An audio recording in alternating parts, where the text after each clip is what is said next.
Welcome to the Mount Pergamore's Mush Task.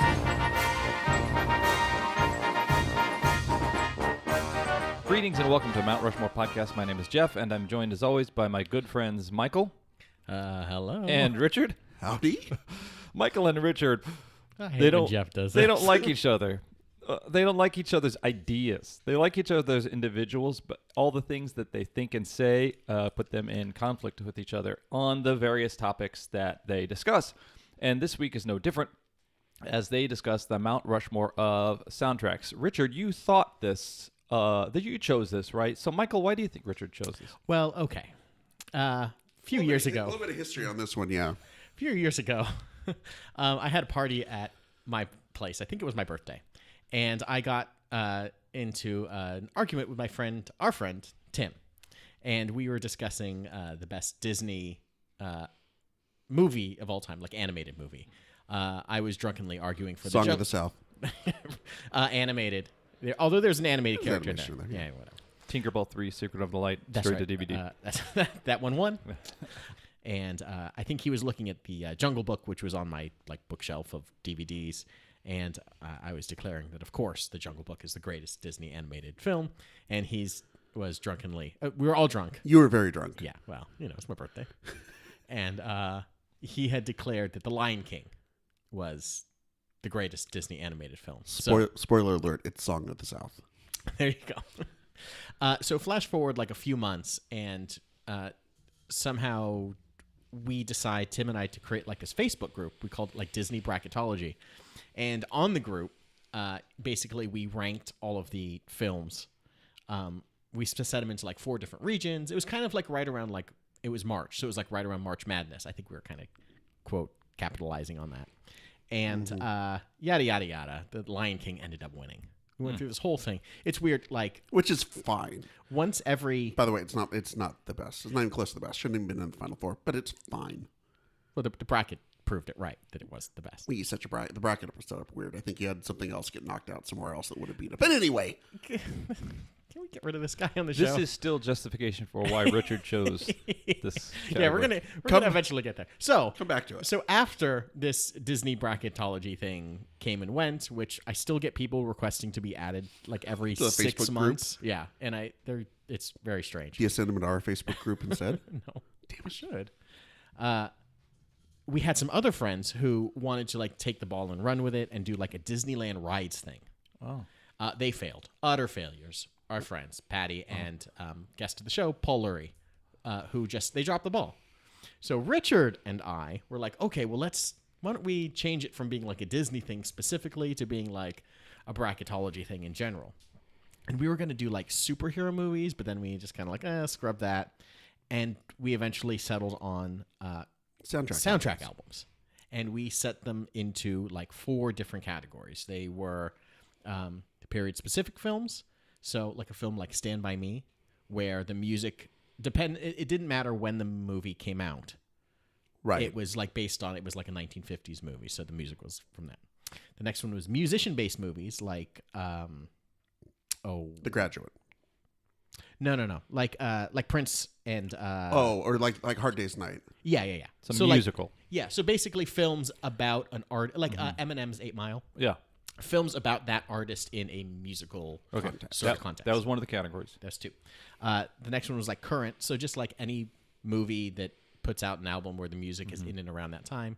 And the last one was like a nostalgia-based one where like the movie was based on, a movie made in 2000s and all the music was from the person's childhood. Yeah. From the 70s, 80s, 90s, whatever. I didn't use any of those categories. Oh, good. Neither did I. I went with my gut.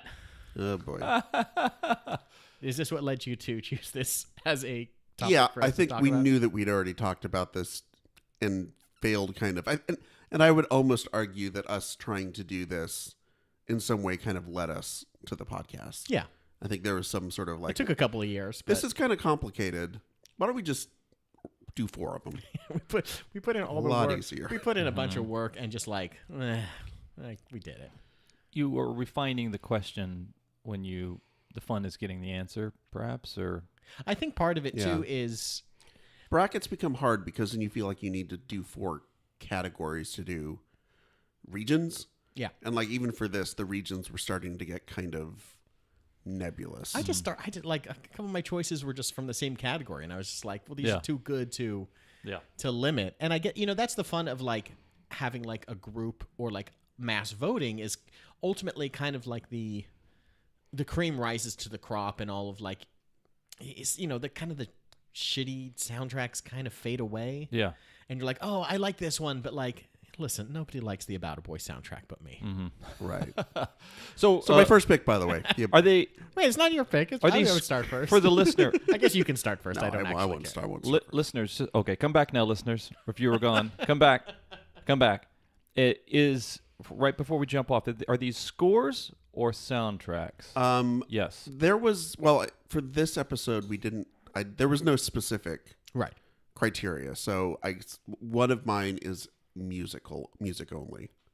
Oh, that's interesting. It could be a composer's original soundtrack. Could have been. Original score for something. Could have been, yeah. I definitely still kind of held to when we first like laid the rules for the bracket. Like, I don't have any like Disney things in here and I don't have like musicals. I don't have any musicals per se either. Yeah, I felt like those were like in and of themselves a whole other thing to talk Yeah. about. I felt this is very much like director, creator driven choices for a movie soundtrack. Yeah.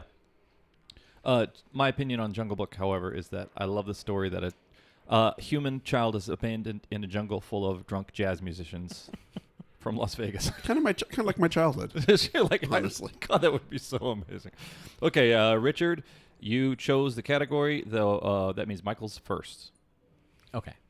My first one is the best soundtrack of all time. This is Spinal Tap. Okay, right on. Awesome. Right on. I should point out Michael is wearing his shark sandwich. I am. Sure. Sandwich. So Richard, that might have tipped things off a little bit. 2-word review. Shit sandwich. You can't say that. I think that this is the best soundtrack of all time because not only did these guys have to perform like comedy effortlessly and like perfectly, they also had to write these perfect songs. Yes. Yeah. And the songs on this album are, everyone is like note perfect to sounding like a heavy metal-ish kind of rock song. Yeah. Right. And all of the wordplay on every song is just incredible. It's only like really great writers can come up with Really bad. really bad lyrics. Well, like anything from Sex Farm or Big Bottom. or Big Bottom. Yeah, I obviously love this. I think it's really tough. One of the hardest things to do is to make something like you said, like this, that's on one hand, the music is good, but also not good. Yeah. It has to like really kind of hit that balance between the songs are actually listenable, but you can also recognize that this is not the Rolling Stones or Yeah. AC/DC or some like actual super successful Yeah.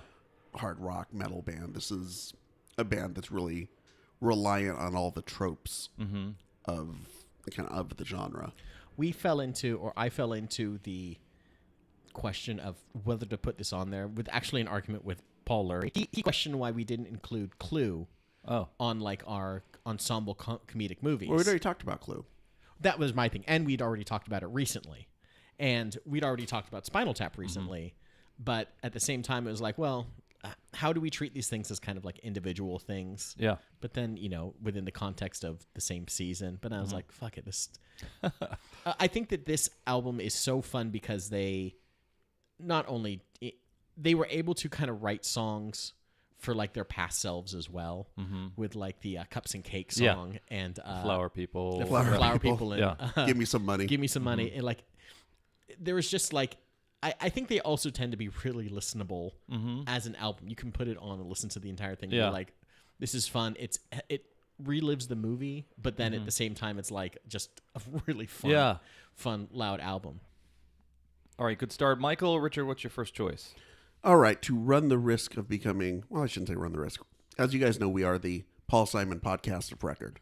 Simoncast. Simoncast. So, my first choice is the soundtrack to The Graduate. Now, I love the movie.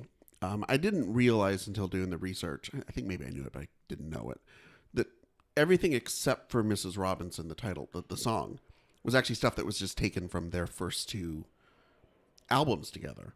It wasn't, the vast majority of this was not written for the actual movie itself. And Mike Nichols was a really big fan and decided, no, these are the songs that I need to be playing behind and kind of creating the backbone of the music for this movie. Yeah. And so he kind of went back and combed through the first 2 albums and said, these are the songs I want. Went back to Simon and Garfunkel. First, Paul Simon didn't really want to quote unquote sell out. Mm-hmm. Oh, wow. That ended fast. Yeah, boy, didn't that come to a quick and sudden end. So, No, all right, I'll go to Flatten Scruggs and get some banjo music. see, So we we'll could go- have had "Oh Brother, We're Out There" 40 years ago. No, and they had one song. It was actually called "Mrs. Roosevelt."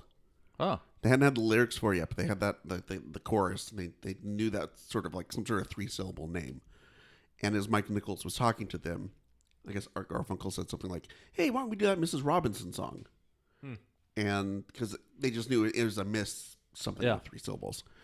And Mike Nichols like, "Oh, that's perfect. You have something like that? That'd be a great name for the main title, the main character." And it kind of just went from there. well, They're the perfect songs for that movie, which is all about kind of generational Yeah. angst and sort of being disquieted, not really knowing your place in the world. Mm-hmm.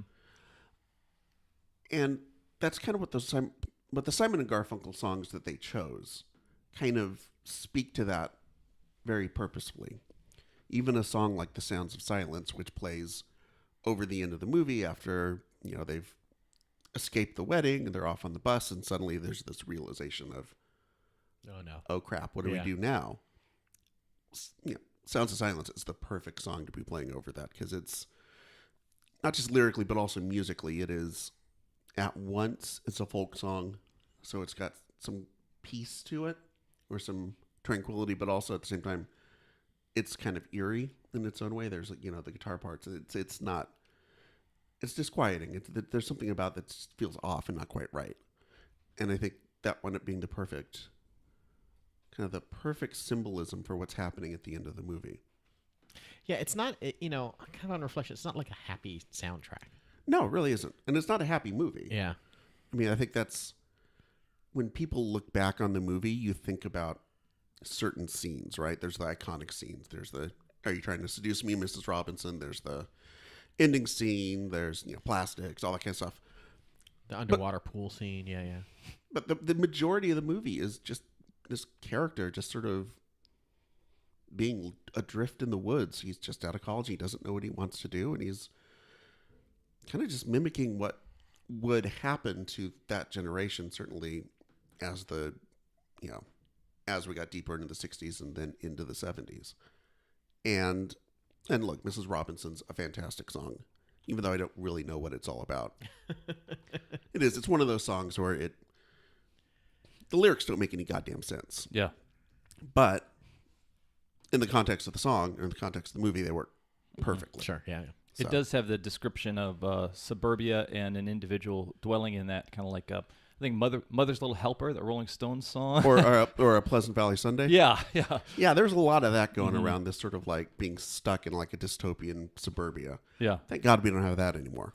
In Garden State, Zach Braff takes music for the Shins, and in Good Will Hunting, they take music from Elliott Smith and use it to show the dissolution of the character. I think you do it very effectively, but I think they stole that from Mike Nichols in The Graduate. Sure. Garden State's interesting. It's probably not on your list, is it? No. Emily and I talked about this, and Garden State is one of these albums where the soundtrack was more important than the movie. The movie is entirely forgettable. Yeah. But the way that Caring is Creepy and and I can't remember the other Shin song. I should know. That's how important it was, obviously. But the way that album came out, it was like, oh, this is an important album of the music that I'm listening to that's slightly ahead of its time and was much more interesting than the actual movie itself. Yeah. New Slang, I think, was one New of the songs. Slang, New that's Slang, what it thank was. you. Yeah. Thank you. Okay. Okay, so just to put a button real quick on Mrs. Robinson. I think what makes it fascinating to me is that this music wasn't really written for the movie, and the movie really wasn't written for the music, but yet they come together to be like this seamless thing where it certainly feels like Paul Simon sat down and wrote, 8 or 9 songs after having seen the movie and then went back and wrote songs based off of it or something like that. And the fact that that never actually happened, but it still has that feel of a cohesive unit, I think is really impressive. Yeah. All right, Michael, your second choice. My second pick is from an album from 1994, and it's the single best soundtrack of all time, Pulp Fiction. Oh, wow. This was... Wait, didn't you say that about didn't you say that Ladybugs Spinal and Rodney Tap Dangerfield was the single best soundtrack of all time? The other two albums on my list might also be the single best soundtrack of all time. So, you know, who's one to step on anything? Pulp Fiction wasn't an original soundtrack, unlike Spinal Tap. I'm just Thanks, supporting, Captain Obvious. I'm just supporting you. My work is done here. There was an interesting thing that happened in, I think it must have started in the 90s, and I don't know if it came out of like hip hop albums where there weren't just songs on album, there were like little interstitials and like kind of like little, sometimes there were like comedy bits, but there were like little intros that happened like Snoop Dogg's Doggy Style I was thinking of, where like there's little Wu-Tang Clan or something like that. Yeah, where there's little bits and pieces of additional like studio, you know, kind of hanky-panky, so to speak. Nonsense. Yeah, that kind of filtered their way onto the album that became a part of the album. And I can't divest the album from not hearing the little bits and pieces of dialogue that they included from the movie, whether it's the Honey Bunny scene at the diner that leads right into the Dick Dale song. Yeah. Or all of like the way that they kind of put these things together, you know, it was like you're reliving the movie through the music mostly, but through like these little bits and pieces of dialogue that like lead you right back into the scene. And I don't know, this album was like the first time I really think that I experienced some music that was kind of outside of like my little your bubble. comfort zone. Yeah, where like here is this, you know, Tarantino obviously has like a world of things that he draws from filmically, you know, and influences, but then he has another whole world of like musical things and like the way that they were blended, like the movie would be totally different without the music. And I think that the best soundtracks and the best movies kind of do that, where they're just, you can't hear one without the other, or like you don't know what it would be. And it's also, you're describing re-experiencing the film audibly while playing the soundtrack. So that's a use for the soundtrack that I don't think we'd even discussed. How you talked about the snippet before the Dick Dale song. It helps you kind of realize that song gave so much vitality to the film. Yeah. And vice versa. Interesting. And it's hard not to talk soundtrack albums without having a Tarantino, movie soundtrack in there. But you think about like Reservoir Dogs, that was very much a very specific like place and time type of soundtrack. Like it's not set in the 70s, but the whole soundtrack is the 70s. I mean, it's K-Billy super sounds of the 70s. Yeah. But you look at the Pulp Fiction soundtrack, and that's when you start to get into this like real eclectic world of Quentin Tarantino that later on you see not just in the music, but just in terms of his personal like loves of blaxploitation or Sonny Chiba movies or westerns or all this sort of stuff that gets mixed in together. You know, you've got songs like from the 50s like Lonesome Town, stuff like Miserlou. You've got disco songs, you've got Al Green, you've got a modern band, Urge Overkill, doing a 60s Neil Diamond song. So it's all over the place. And they played that song on K-Rock quite a bit. And I think that I don't know if I saw the movie first and then wanted the album or heard that song first. I definitely had the album, definitely listened to it until it, got all scratched up. But it was just like, it was an album that felt important just to, what's the word? Like it felt very expansive of like, oh, I listened to this and this is kind of all over the place. This didn't feel just like, this what came out in 93, 94. It wasn't just Pearl Jam and it wasn't just the Smashing Pumpkins. It was stuff that was like deeper and kind of made you feel like, there's so much more out there. And from a person that like, in past episodes, I've talked about how like my musical history was like, I like stuff from the 50s and 60s. And then basically was like the 80s and 90s. There was like there were decades worth of music and types of music that I'd never listened to, and this was definitely like an opening to, Yeah. Jungle Boogie was just a fucking great song too. Oh, yeah. Okay, I believe Richard is next. All right, now that you mentioned songs that soundtracks that sound exactly like 1994, Oh. I don't know if this is the single greatest soundtrack ever, but it is the soundtrack to singles. Oh. And this one's very specific, I think, to me. And we did talk about how there are a lot of these soundtracks are very tied into a specific era, time period, place, and time.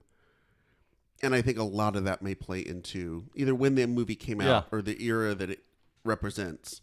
Probably also plays into your feelings about that. Mm-hmm.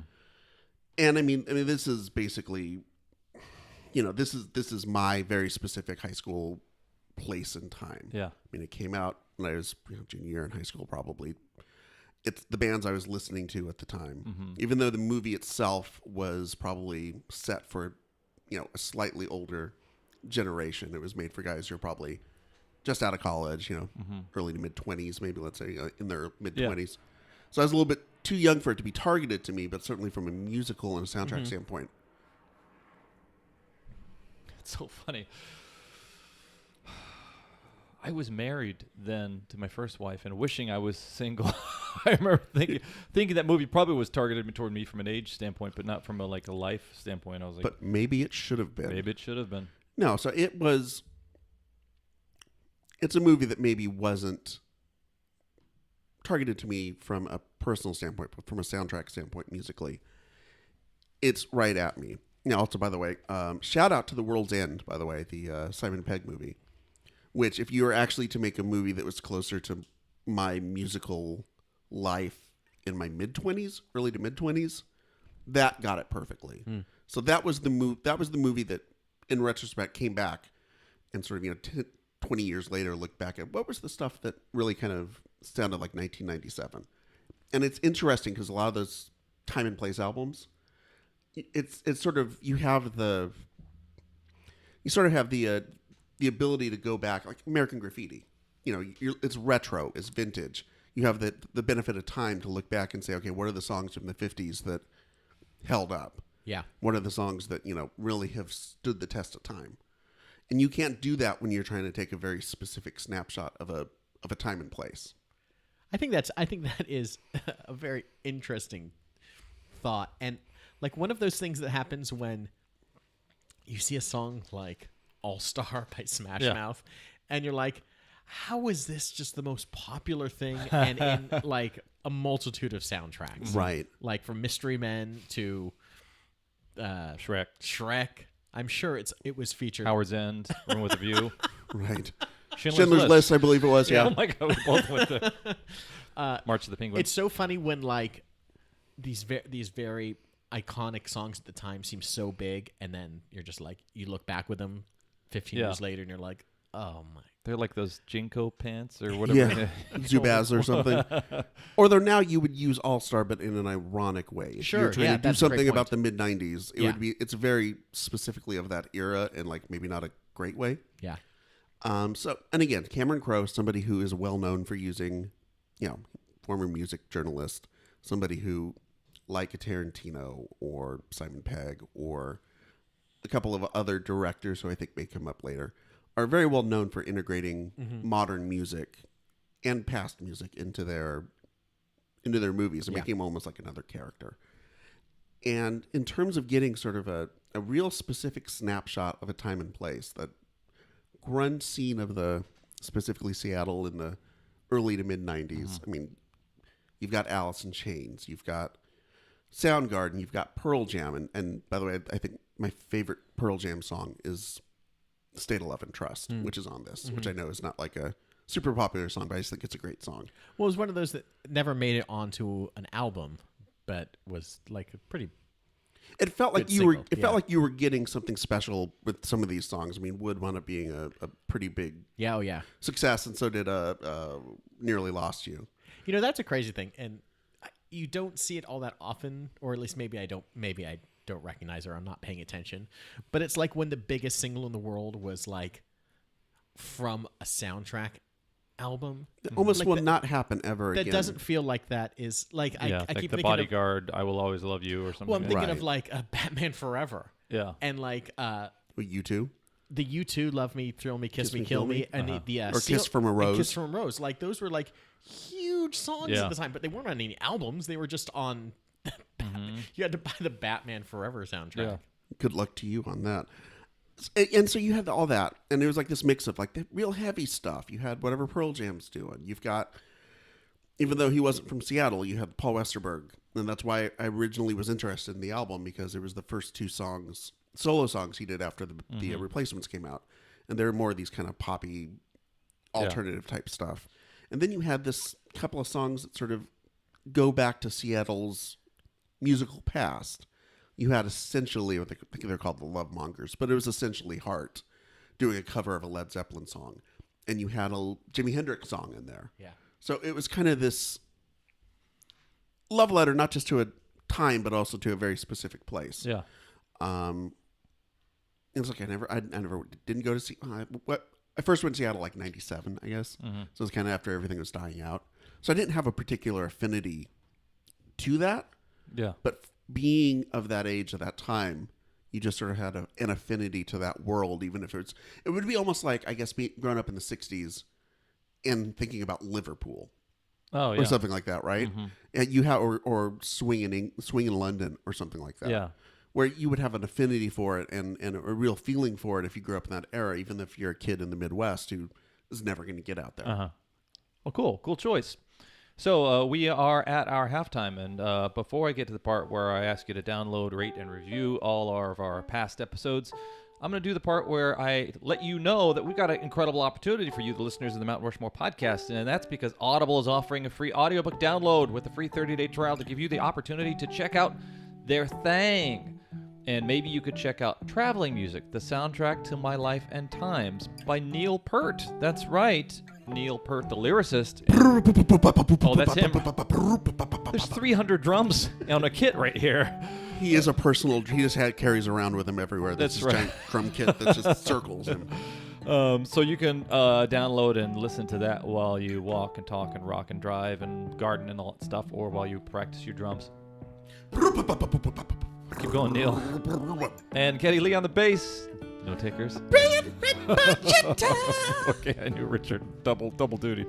With Audible, you can get a free audiobook download and a free 30-day trial by going to www.audibletrial.com/Rushmore. That's the slash that leans to the right. Over 180,000 titles to choose from for your iPhone, Android, Kindle, MP3 player, or Zune. Don't get confused and do /Rush. /Rush. I know what we just did. Make There. you confused. It's Rushmore, Okay. not Rush the band. No. Also, no one ever wants to be Alex Lifeson. Nope, nobody. Nobody role plays that. Okay, to download your free audiobook today, go to audibletrial.com/Rushmore. Again, that's audibletrial.com/Rushmore for your free audiobook.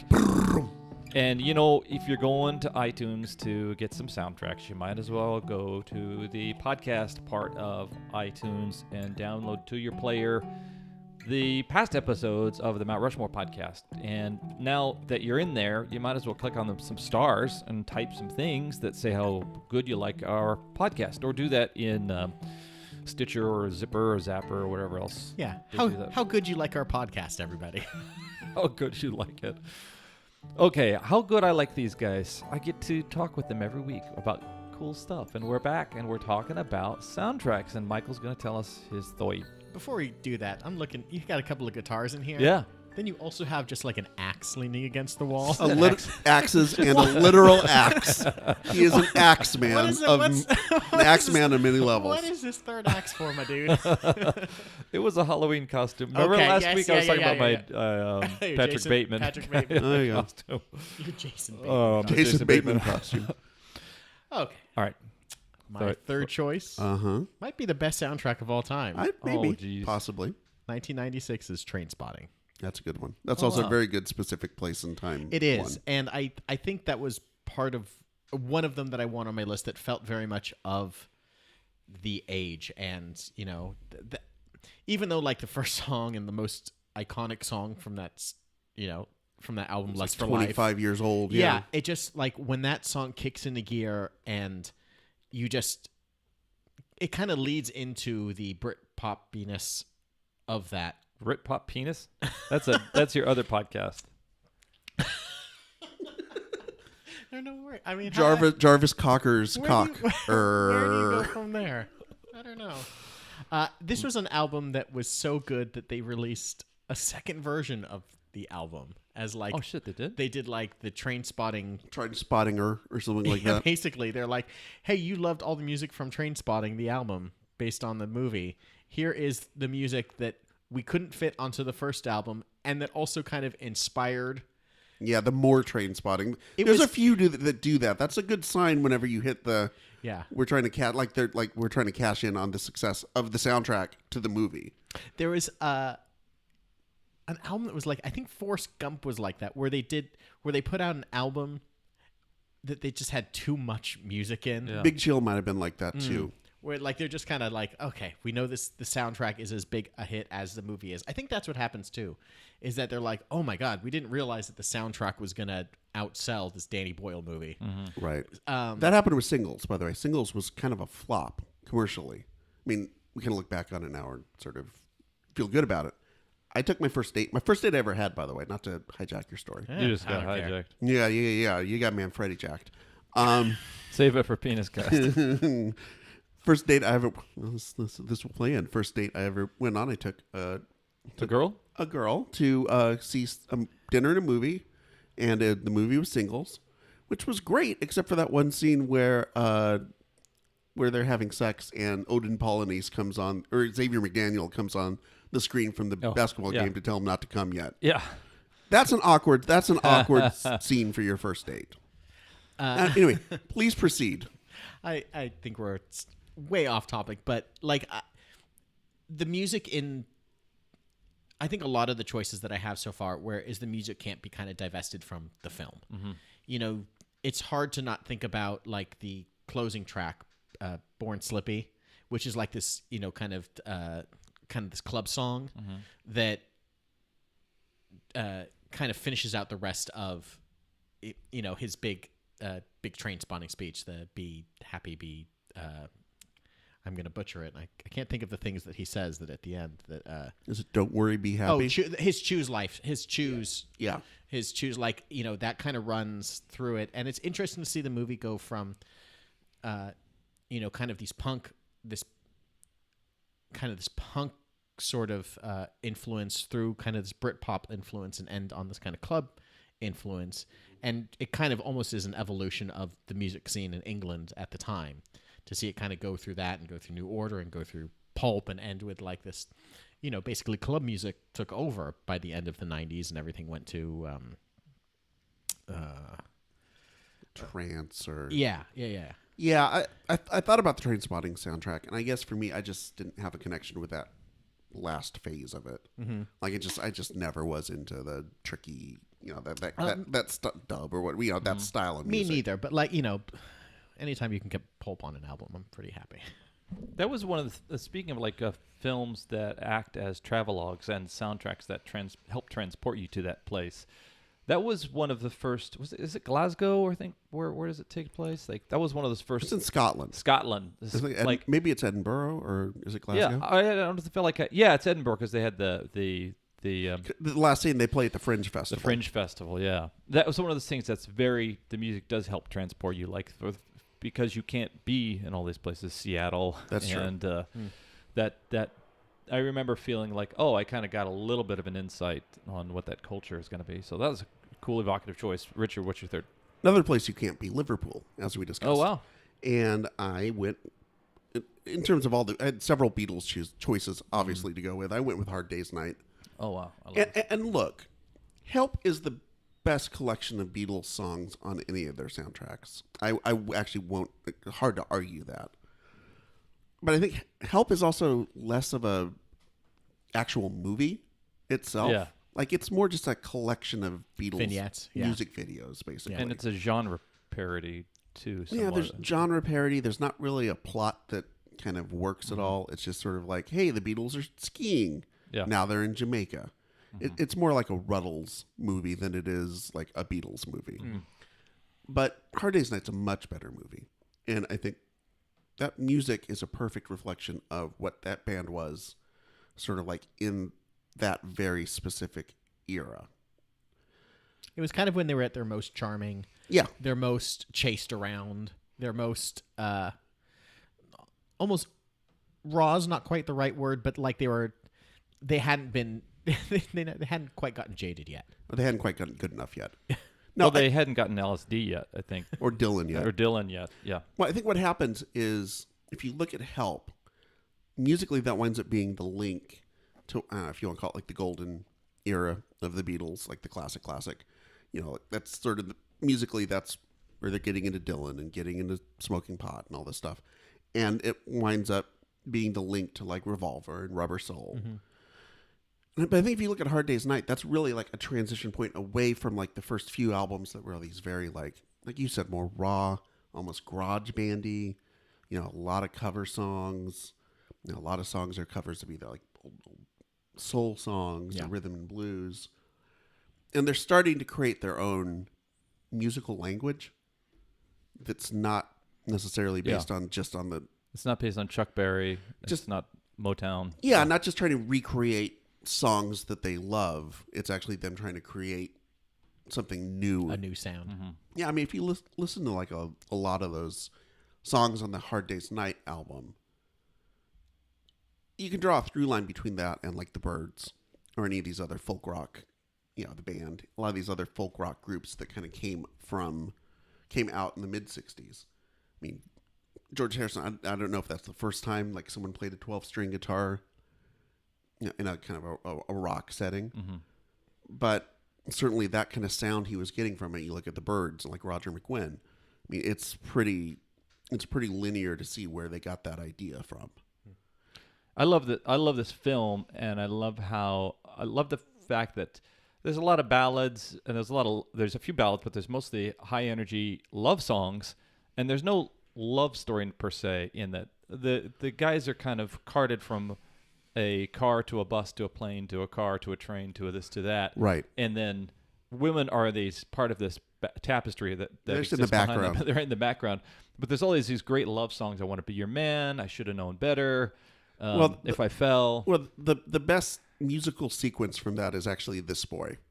With Ringo kicking kicking rocks around the river or whatever because he's bummed out because he doesn't think he's worth as much as, which of course wound up being like this recurring thing with the actual Beatles throughout the rest of their career.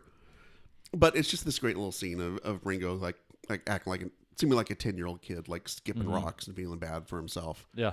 And even though the song isn't about that at all, it works really, really well together. Yeah. This Boy is one of those songs that you only hear on like Breakfast with the Beatles when you're driving up to like Thanksgiving dinner. Or the Beatles. Now the Beatles at Sirius. Yeah. Well, you know, if channel. Ringo's singing it, then it wasn't their favorite song. No, Ringo wasn't Let's singing. give this one to Ringo. No, he wasn't singing that though. What's that? He wasn't singing that. Oh, sorry. It's slated as Ringo's theme. Which is the interesting part, that they didn't even let him sing his own theme. Yeah. That's so funny. Okay. Well, that's how he was referred to. They'd say John and Paul and George and this boy. And this boy, this boy right here, with the pick on a nose. And the new guy. Michael, your fourth is what? My last from 1999. I don't think this is the best one. This is the single best soundtrack How of could all it be time. possible? I know I said the last three were, but this one actually is, and it's the Rushmore soundtrack. Okay. I would be remiss to not talk about this given the name of our show. I figured you were going to take it. What I love about this soundtrack is the way the music is used in the film to lead from one scene to another, where a song will start playing at the tail end of a scene, and it's like this transition that leads you into whatever's happening next. The music is constantly bridging one scene to the other on like these big important transitions. Yeah, not transactions, transitions. And the music, and the way that the album comes out, it feels very much like that. They're kind of split up with like these little Mark Mothersbaugh, like little instrumental tinkly wangling instrumental things. things Baroque vignettes. that almost feel like the way it was in the Pulp Fiction soundtrack, where like these little things that lead into the more important big song by the Who or the big song by the Kinks, like these little like tinkly little things that like all of a sudden the music kicks in and you're like, oh, this is. It also has dialogue from the movie sprinkled in too. Does it? Yes, because when we were making our mixtape for the Mount Rushmore Players kickball team, I had to try and either work those into the mixtape or cut them out. I don't remember that. Yeah, the best play ever, man. No, that part is very specifically in it. There are just some songs. Originally, he just wanted to do apparently all Kinks music, and then I guess that kind of fell away just in the production of it. But I mean, this if there is an album that not even like a desert island album. If there is an album that I could only listen to one album, that'd be it. That's it. It's this one. I'm glad you did this. I kind of didn't. I held off on a Wes Anderson one because of that. You really can't go wrong with. He is somebody who makes soundtrack albums for music nerds. Yeah, very much. Yeah. I think, and a very specific type of music nerd that I think I am, which is someone who has an appreciation for stuff from like this very kind of 60s, British invasion, but not necessarily the Who, or not necessarily the Beatles or the Stones necessarily, but maybe some of the other fringier bands that were of that era. So like, Chad and Jeremy, or Stevens. The Creation, or Unit 4+2. Some of this like kind of more obscure, sort of weird stuff. He was kind of able to find like the best song of theirs and insert them into just the right places. That's Yeah, what she said. And a quick one while he's away, the use of that in the montage of, I think we discussed in our Rushmore of Rushmore episode that we did, God knows how long ago. But that's at number 25. This is number 25. Yeah. That's about as good of a musical montage as you could possibly have. But you could have picked. Look, you could have picked Royal Tenenbaums. Fantastic soundtrack. Yeah, you could have. It's good. It's not as good as this one, though. Yeah, you could. Well, I guess that's your opinion, man. Whoa, guys! You could have picked, Life Aquatic, if only for the fact that you've got Shao George doing bossa nova versions of Bowie songs, when half the time he isn't actually singing the right lyrics, and they didn't realize this until like the movie was 2/3 done, and they said something about like, "Are you sure that's the right translation?" And he said, "What do you mean translation?" Like he was just putting his own. Oh. He thought the idea was that he would put his own lyrics and sing them in Portuguese to the tune of these Bowie songs, and eventually it's a store man. It's about a guy who works at a store. Right. Store man waiting for clerk. But eventually Wes Anderson kind of was like, you know what? That's fine. That actually works. We're good. But you could have picked any of those. I mean, Rushmore's great. I love it too. I have no problem with that pick. My point is just Wes Anderson is someone who consistently. He's good at choosing music for his movies. He thinks about. I don't know if he writes. I know Tarantino will write scenes with a specific song in mind, and I think Wes Anderson does that sometimes. Like from Tenenbaums, I think the scene where Richie tries to kill himself was specifically written for Needle in the Hay.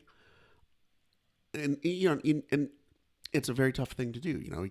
Not everyone can be Scorsese. Everyone wants to be Scorsese, and like have the exact perfect, hip, cool, but not something that's familiar, not on the nose sort of song. And that was something like in the 90s, man. You just had so many artists. Yeah, man. I think those What characters. happened there? But you had in the 90s. You had so many after Tarantino. You had so many directors who wanted to try and do that with music.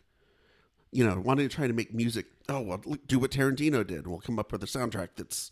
I'm guessing does that same thing. I'm guessing the Get Shorty soundtrack is very similar. Oh yeah, but I have no idea what's on the Get or Shorty soundtrack. The movie Go. I feel like that was probably something that was similar to that as well. But Wes Anderson's able to do it very organically, and the music all feels like it fits within whatever the mood or the theme is. I think the music is the music that Max Fisher would listen to. It's good. Unlike I think Anderson picks deep cuts from some artists, or maybe not their most popular song, to help portray the inner life of the character. I felt like the songs from Rushmore were to portray the institution of Rushmore, and it had this, for me, it had this very European boarding school kind of feel to it, even though it was not in Europe. Right. And some of that stuff, that kind of angry young men music, felt like it supported that. But until the last song that I Wish I Knew Then. Oh, the What I Know Faces. Now. Yeah, the Faces song. Yeah. Ooh La La. So we've heard the first album. We flipped it. We're coming to the last track. We're our last track, man. So this one, I went a little bit off the beaten path here. Let's see if Michael blows a gasket. I went with the soundtrack album, the Power and the Glory, which is the collection of NFL Films music. Wow, bizarre. Okay. Damn it! I mean, I don't know anything from any of this, Yes, so you do. I can't be. Bum bum bum bum. Yeah, you know something. Bum bum bum. Soldiers Field. Exactly. You. Here's the thing. Even if you are only passing, like Jeff is only probably at best a passing At best. knowledge of football. And it's not even a pat. It's like a lateral. I don't even know. I understand like 60s and 70s like NFL music, but like if you said That's the what power, this is. That's what that was. I mean, that just happened to be the name of what when they came out with the Johnny soundtrack. Yeah. No, I get that. I'm like, Is it because it's television? You could name like 20 different things that were on there or not on there, and I wouldn't know what was on there or not on there. If I played the song, Fanfare for a champ. No, you would absolutely know what it was. No, I get it. I got what you're doing. So, anyway, Sam Spence was hired in 1966 to make these because NFL Films had just started. It was like literally out of Ed and Steve Sable's like garage or some shit like that, where they basically NFL said, "Yeah, you want to make some like movies about the games? Sure, go ahead, right. knock yourself out, kids." And so they hired John Facenda as the voice, the frozen tundra of Lambeau Field. I love where you're going right now, man. They hired him to do this, and they hired Sam Spence to do the music, and it just everything made it feel larger than life, right? When you're watching those, like you said, 60s and 70s NFL films, it's just different than any way sports or football had been presented before. I think what's interesting about them too is if you ever see them, they're all, obviously the production is they're all kind of grainy.